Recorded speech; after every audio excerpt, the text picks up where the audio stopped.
Hello mga ka-DIY, welcome muli sa ating YouTube channel, Handilina Vlog. Meron tayo ditong Acer Aspire na laptop.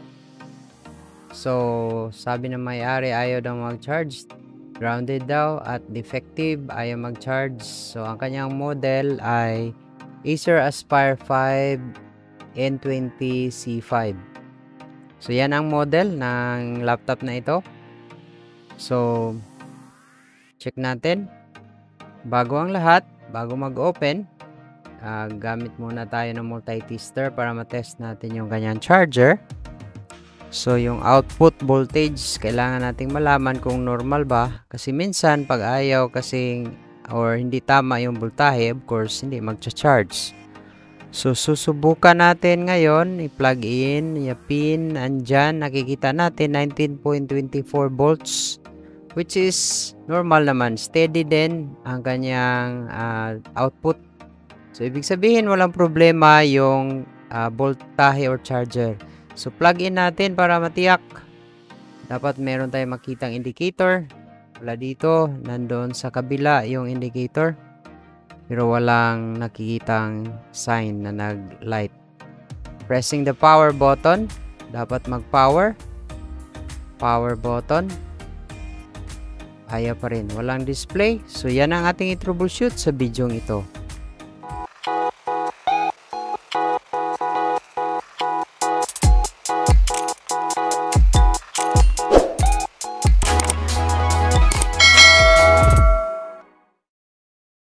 Okay, so, na-check na natin. So, i-open natin yung back cover para makita natin sa ilalim kung ano ang sanhi ng ayaw pag-charge ng laptop na ito. So, kailangan nating masuri kung merong problema. So, remove natin ang cover.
So, next na gagawin natin ngayon ay mag-test muna tayo. Visual inspection sa likod. Ayan. Merong mga nakabalot. Tingnan natin yung mga sticker. Cloth. Ayan, merong nakita tayo na dust or dirt build-up. Alikabok. So, isang sinyalis na kailangan na maglilinis din tayo nito. Baka isa ito sa mga sanhi ng pagka ayaw mag-charge. So, bago pa man ay kailangan natin itong lilinisin natin.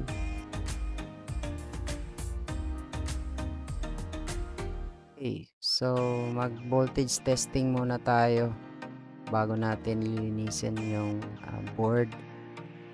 Ayan, nakita natin yung sa umpisa kanina ay tama naman yung voltahe. Pero dito sa kanyang terminal, paiba-iba yung voltage reading. Nakikita natin sa screen yung kanyang voltmeter. So, parang hindi stable yung terminal mismo. So, posible din yung kita natin dito. Meron kasing alikabok. So, lilinisin muna natin yan ng mabilisan.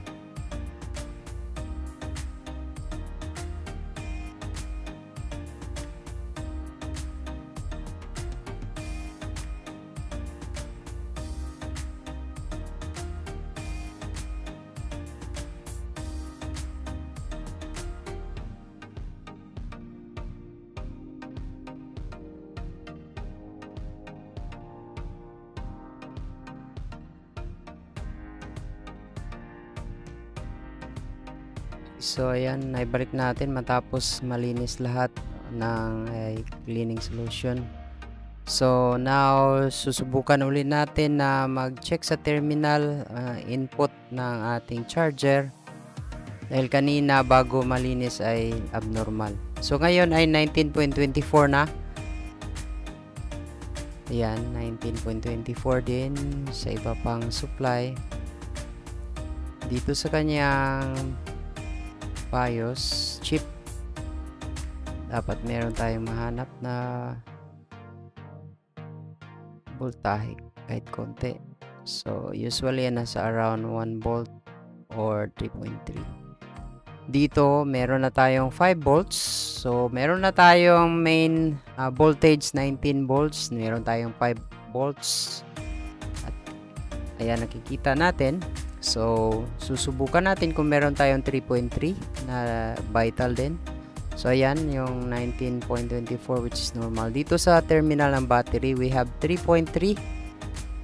Ayan.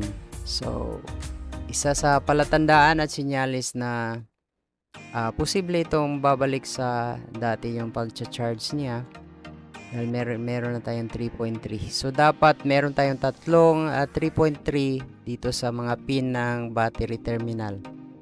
So una, meron tayo dito, pangalawa, and then tatlo. So tatlo na ang 3.3 which is the normal voltage ng ating battery terminal. So ibig sabihin posible itong babalik sa pag-charge normally. So balik lang natin ng iba pang mga parts.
Okay, so now dito tayo nag-update tayo ng ating CMOS or BIOS chip using our tool. Ito, programmer natin.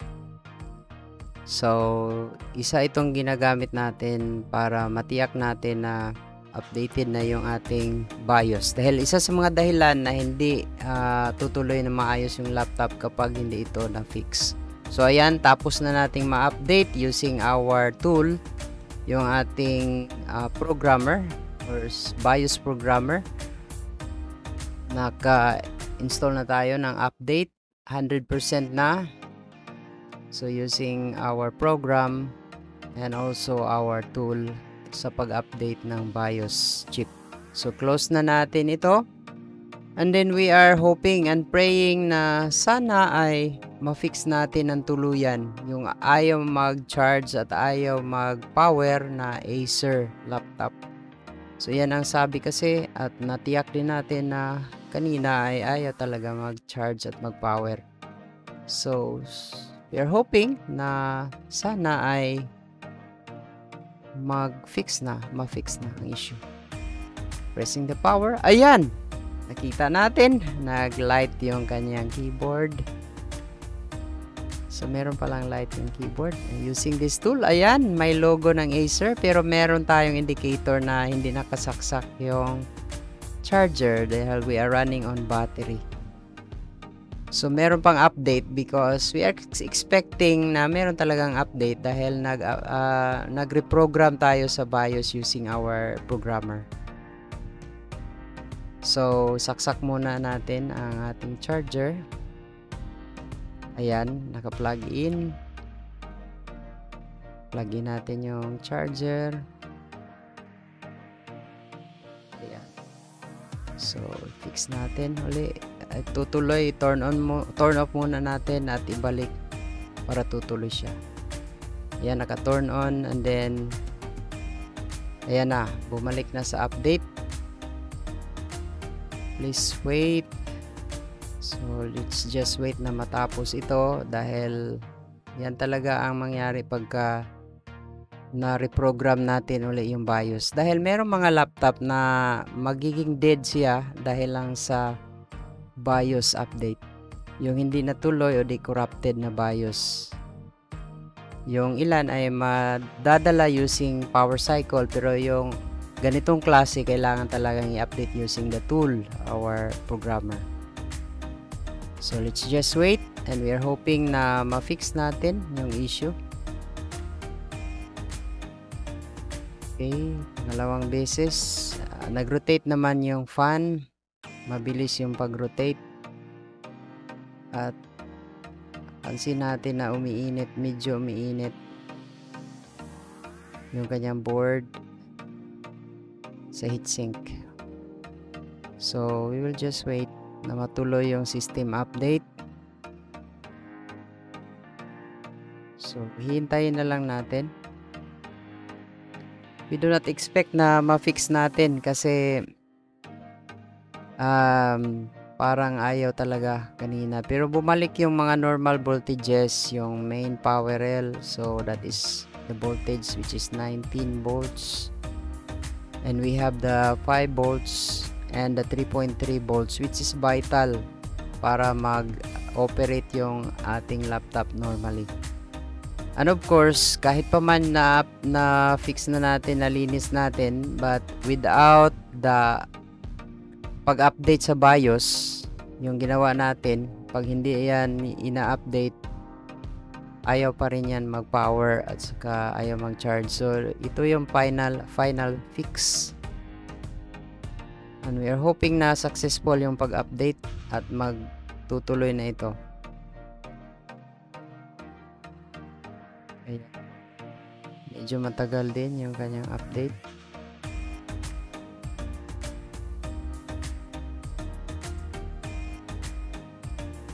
So let's just wait. Ayan, nag-reboot na. Okay, nag-reboot siya kaya na turn off yung fan. Bumalik naman. Medyo mainit yung kanyang heatsink at saka yung board. Okay, ayan, bumalik na sa pag-rotate. Wala pang display sa screen. So yung kanyang power indicator, ayan na. Yung fan ay nag-rotate, naka-plug in na. Hintayin lang natin dahil nag-refresh pa yung BIOS. Ayan. So nag-load na yung kanyang operating system.